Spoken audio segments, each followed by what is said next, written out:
siapa di sini yang sedang menonton video ini sering merasa lemas, kemudian sering menguap waktu kerja? Nah, itu tandanya Anda sering kekurangan tidur atau tidur Anda kurang berkualitas.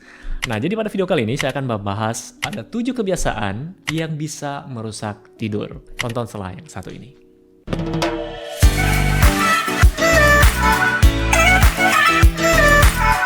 Halo Sobat Sehat, jumpa lagi dengan saya Dr. Sung, dan di video kali ini saya akan membahas ada 7 kebiasaan yang bisa merusak tidur kita. Kita semua tahu kalau kurang tidur atau tidur kita tidak berkualitas menyebabkan banyak masalah pada tubuh. Mungkin di video-video saya sebelumnya sudah pernah saya singgung tentang hal ini. Tidur yang terganggu ini akan menyebabkan kita mudah lelah ya di hari esoknya, kemudian susah konsentrasi atau sulit fokus, kemudian imunitas kita akan menurun, kulit menjadi kusam, dan banyak lagi yang terganggu. Di sini saya akan membahas satu persatu ada 7 kebiasaan yang akan merusak atau mengganggu tidur kita. Tidur yang saya maksud di sini adalah tidur di malam hari. Nah, yang pertama adalah makan yang terlalu larut.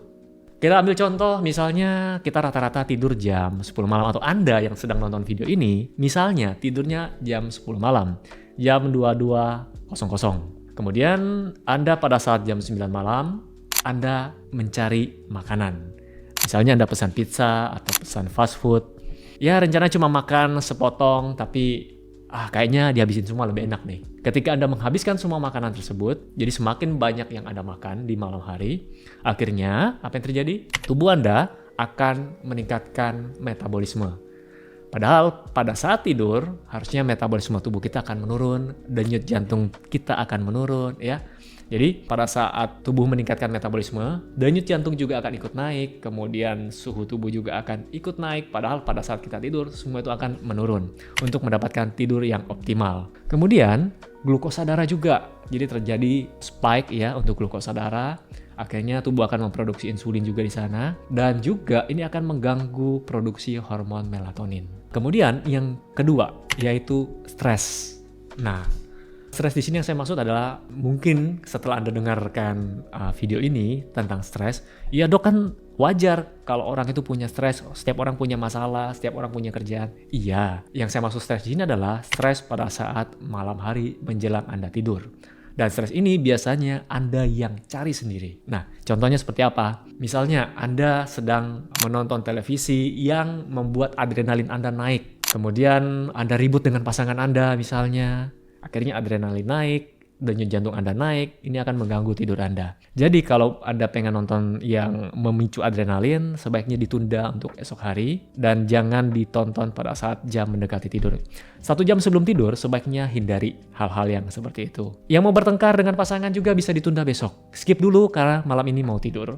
Mungkin teorinya seperti itu, tapi dipraktekkan, silakan Anda coba masing-masing. Kemudian solusinya apa? Diganti dengan Anda bisa menulis jurnal mungkin, Anda bisa baca buku. Tujuannya adalah yang kita mau aktifkan adalah parasimpatisnya waktu kita mau tidur, bukan simpatisnya. Jadi hindari tadi hal-hal yang bikin Anda stres melalui visual atau melalui pendengaran ya. Kemudian hindari juga latihan fisik menjelang tidur malam.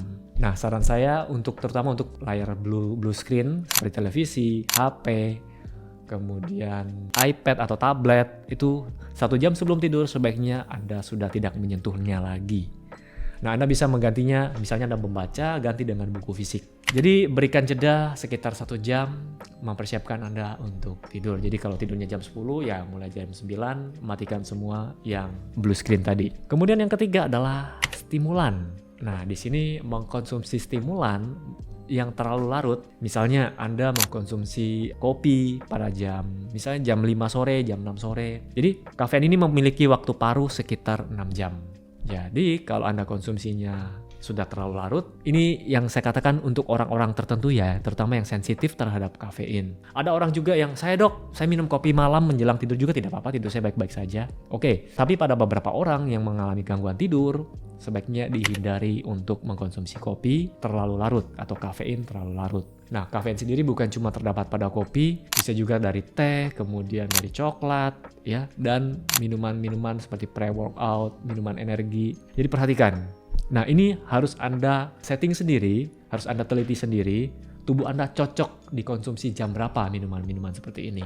Oke, kemudian yang keempat adalah cahaya. Kalau kita bicara cahaya kita ada dua nih. Cahaya yang alami dari matahari dan artificial light dari lampu seperti ini, kemudian dari HP ya. Nah, untuk pagi hari cahaya matahari itu sangat baik. Jadi untuk orang-orang yang susah tidur, saya biasanya menganjurkan coba bangun lebih awal, kemudian keluar. Jadi mata ini terkena cahaya matahari. Bukan lihat mataharinya langsung, tapi cukup melihat cahayanya saja sekitar 30 menit. Ini akan memperbaiki ritme sirkadian Anda. Kemudian juga bisa meningkatkan suasana hati. Nah, ketika malam tiba, itu tadi seperti yang saya singgung sebelumnya, hindari melihat layar biru 1 jam sebelum tidur. Kemudian spektrum warna yang bagus adalah spektrum warna hangat. Nah, biasakan misalnya di lampu, ini mungkin belum banyak orang yang mengerti. Lampu untuk kita kerja, biasanya kan lampu yang putih, yang terang.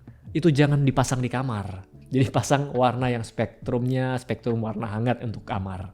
Nah, ini akan membuat Anda tidur lebih nyenyak. Kemudian yang kelima adalah suhu. Nah, kalau ini saya rasa semua orang sudah tahu, suhu yang terlalu panas atau suhu yang terlalu dingin, ini akan membuat tidur kita terganggu. Suhu terlalu panas, ya ini akan menyebabkan kita berkeringat, akhirnya susah tidur.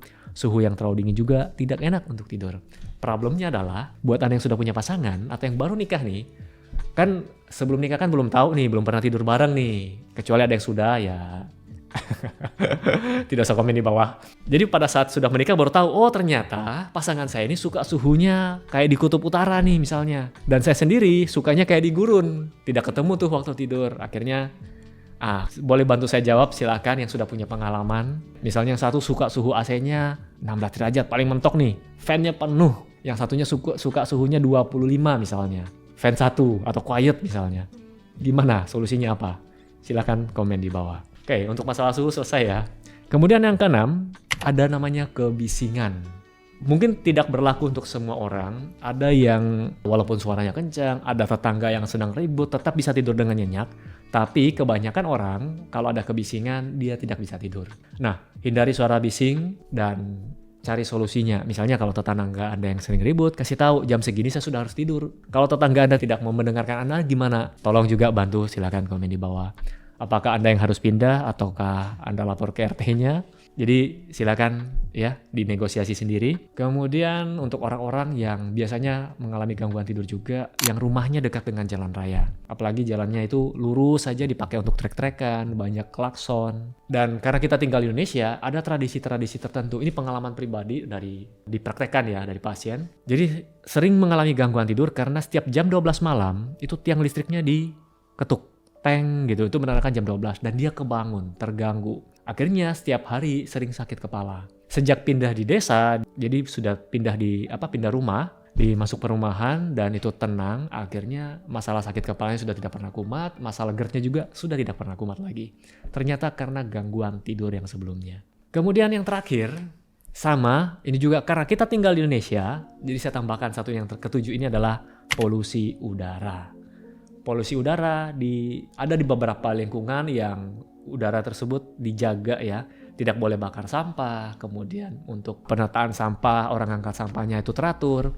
Tapi ada di beberapa wilayah atau di beberapa perumahan yang aturan ini tidak terlalu ketat. Jadi bakar sampah seenaknya, malam-malam bakar sampah, subuh-subuh bakar sampah. Jadi belum saatnya bangun, sudah kebangun karena ada asap yang masuk ke dalam rumah. Kemudian mungkin bau-bau yang kita tidak sedap juga dari sampah, juga ini bisa mengganggu. Jadi ini adalah 7 yang bisa Anda hindari kalau Anda mengalami gangguan tidur. Nah, silakan dicoba. Kalau masih belum berhasil, silakan konsultasi ke dokter Anda. Oke, sekian informasi yang bisa saya berikan dan semoga informasi singkat ini bisa bermanfaat dan bisa Anda terapkan. Sampai jumpa di video saya selanjutnya. Salam hebat luar biasa. Ada 7 kebiasaan yang akan merusak atau mengganggu tidur kita. Makan yang terlalu larut. Kemudian yang kedua yaitu stres. Nah, kemudian yang ketiga adalah stimulan. Oke, kemudian yang keempat adalah cahaya. Kemudian yang kelima adalah suhu. Nah, kemudian yang keenam ada namanya kebisingan. Kemudian yang terakhir sama, ini juga karena kita tinggal di Indonesia, jadi saya tambahkan satu yang ketujuh ini adalah polusi udara.